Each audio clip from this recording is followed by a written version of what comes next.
अस्सलाम वालेकुम and welcome to my vlog Karachi से मिशिगन। तो आज आप लोग सोच रहे होंगे कि मैं किस गार्डन में हूँ और किसके साथ हूँ। तो इधर आप देख सकते हैं, फिर मैं आपको बताती हूँ। ये है क्लेरा, हेनरी और ये है हेनरी फोर्ड। तो हम आज हैं हेनरी फोर्ड स्टेट में और mister and Mrs Henry Ford के साथ। तो ये इनका स्टैचू यहाँ पे लगा हुआ है और आज जो है वो हम उनका घर देखने के लिए आए हैं, हेनरी फोर्ड स्टेट, जो कि डियरबॉर्न मिशिगन में वाक़ है। तो मैं आपको अपने साथ साथ इसको घुमाऊंगी और हम देखेंगे कितनी खूबसूरत ये जगह बनाई गई है। और एक ज़माने में हेनरी फोर्ड दुनिया के अमीर तरीन आदमी थे। तो आज हम इनके घर की सैर करते हैं।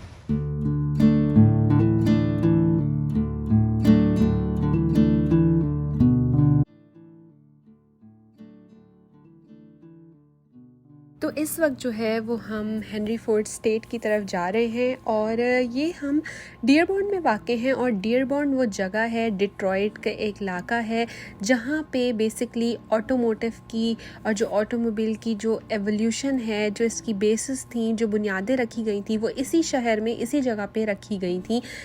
दुनिया भर में जितनी गाड़ियाँ पिछले 100 साल से डिट्रॉइट में बनाई जाती हैं, इतनी कहीं नहीं बनती पूरी दुनिया के अंदर। तो डिट्रॉइट बेसिकली वो जगह है जहाँ पे ऑटोमोटिव का, ऑटोमोबाइल का सबसे बड़ा हब है, सबसे बड़ी जगह है। हर साल लाखों लोग जो है वो यहाँ पे जॉब्स की तलाश में आते हैं और इंजीनियर स्पेशली जो टेक इंडस्ट्री के होते हैं और जो गाड़ियों के लिए होते हैं, उन सबको यहाँ बेशुमार नौकरी के और इस तरह के मौके हासिल हैं। तो ये अब हम जो है वो बात करते करते दाखिल हो चुके हैं फेयर लेन में। और फेयर लेन जो है वो हेनरी फोर्ड, ये आपने खबर देख रहे हैं लेफ़्ट साइड पे मेरे, ये हेनरी फोर्ड और क्लेरा फोर्ड का, इन हस्बैंड वाइफ का घर था। इसी इलाके में, इसी से थोड़ा दूर जो है वो, वहाँ पे हेनरी फोर्ड ने जो है फोर्ड मोटर कंपनी की बुनियाद रखी थी, जहाँ पे बेसिकली आप कह सकते हैं कि असेंबली लाइन और जो मास प्रोडक्शन होती है, जो बड़ी तादाद में एक साथ गाड़ियाँ बनाने का जो प्रोसेस होता है, जो दुनिया में पहले तसव्वुर में भी नहीं था, उसकी जो है वो इन्वेंशन की गई, उसकी बुनियाद रखी गई। इंटरेस्टिंग सा फैक्ट बताती चलूँ कि जब 1920s में हेनरी फोर्ड ने यहाँ पे डियरबॉर्न मिशिगन में रोक कार फैक्ट्री की बुनियाद रखी, तो लिबिया, इराक, यमन, फ़लस्तीन से बेशुमार लोगों ने यहाँ पे इमिग्रेट किया जॉब्स के सिलसिले में और ऑटोमोटिव इंडस्ट्री में शामिल होने के लिए। तो आज अमेरिका का जो सबसे बड़ी मस्जिद है, इस्लामिक सेंटर ऑफ अमेरिका, वाक़ई है डियरबॉर्न मिशिगन में और 60% पॉपुलेशन डियरबॉर्न की अरबी है। इसके अलावा भी इस शहर में आप जब आते हैं तो आपको अरबी कल्चर बहुत ही डोमिनेंट नज़र आता है और ये उसी ज़माने से शुरू हुआ जब यहाँ पे फैक्ट्रियों की बुनियाद रखी गई। घर के बिल्कुल शुरू में वो एक ऐसा छोटा सा गेस्ट हाउस या फिर शायद वैसे ही रेस्ट हाउस टाइप का बना हुआ था छोटा सा, और उसके बाद इस तरह से ये पाथवेज निकल रहे थे कि दोनों साइड पे जो है वो ट्रीज़ हैं और ट्रीज़ के बीच में से जो है वो रास्ते जा रहे हैं और वो रास्ते हमें फिर आहिस्ता आगे लेके चले। Garden, Henry Fords personal garden, इतना प्यारा फव्वारा है।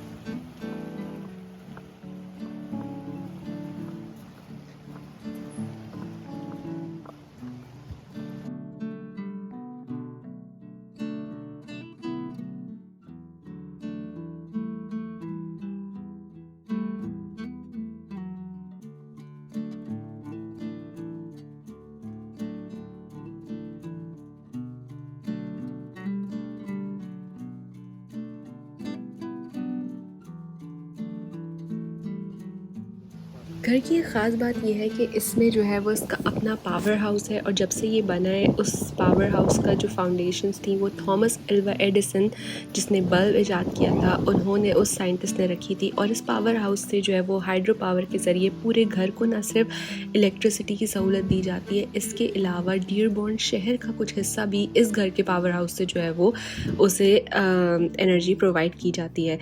तो ये खूबसूरत जो है वो जैसे मैंने पहले बताया, पावर पाथवेज जा रहे हैं यहाँ पे। और 1966 में जो है वो इस जगह को नेशनल हिस्टोरिक लैंडमार्क डिक्लेयर कर दिया गया था और अब जो है वो एक प्राइवेटली ओन्ड कंपनी है, नॉन प्रॉफिट, वो इसको रिस्टोर करना चाह रही है उसी तरह जिस तरह ये घर 1919 में दिखता था। अंदर इसके रूम तो आप हर जगह देख सकते हैं, कुछ ना कुछ कंस्ट्रक्शन जो है वो की जा रही है। तो इसको उसकी पुरानी वाली हालत में कम्प्लीटली इसको वापस वैसा ही, ताकि लोग आके इमेजिन कर सकें, देख सकें कि उस ज़माने में इसको कैसे रखा गया था। So this is the main house where all the bedrooms should be. And this is where the guests entered from. यहाँ उनकी गाड़ी आकर रुकती थी. They got off from here. They went inside. This is the main entrance. This looks so beautiful. So he received his guests probably, you know, on these footsteps. Their car stopped here. And this is the entire residential area. और आजकल यहाँ पे जो है वो rent करके यहाँ पे ब्राइडल शूट्स भी किए जाते हैं इस जगह पे. देखिए 100 साल पुराना घर है और इतना खूबसूरत है. ये पीछे एरिया बना हुआ है. इस घर में जो है वो 56 बेडरूम्स हैं. इसकी ऊपर वाले फ्लोर पे जो है एक पूरी लैब भी बनी हुई है जहाँ पे कहा जाता है कि जो हेनरी फोर्ड थे वो अपने जो डिज़ाइंस हैं उन पे काम करते थे. इसके अलावा पावर हाउस का मैंने आपको बताया. एक पूरा बोट हाउस भी है जहाँ से जो है वो बोट निकलती है और वो जाती है आगे रिवर में. तो मैं आपको वो भी दिखाती हूँ. US Department of Interior, National Park Service, 1966. So this is protected by the US government. तो हेनरी फोर्ड की वजह से आज दुनिया में गाड़ियाँ जो हैं वो लोग ख़रीद सकते हैं और आम लोग भी गाड़ियाँ यूज़ कर सकते हैं. कि उन्होंने असेंबली लाइन का, मास प्रोडक्शन का, कि बहुत बड़ी तादाद में गाड़ियाँ कैसे प्रोड्यूस की जा सकें और कैसे रीज़नेबल प्राइस में वो बन सकें. सब कुछ जो है वो उसके करने वाले जो थे.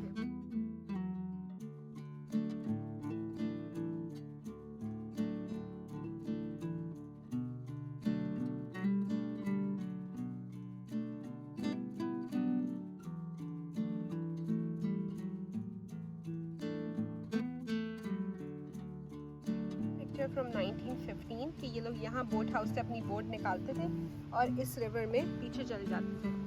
और ये आजकल है ऐसा, ये बंद है.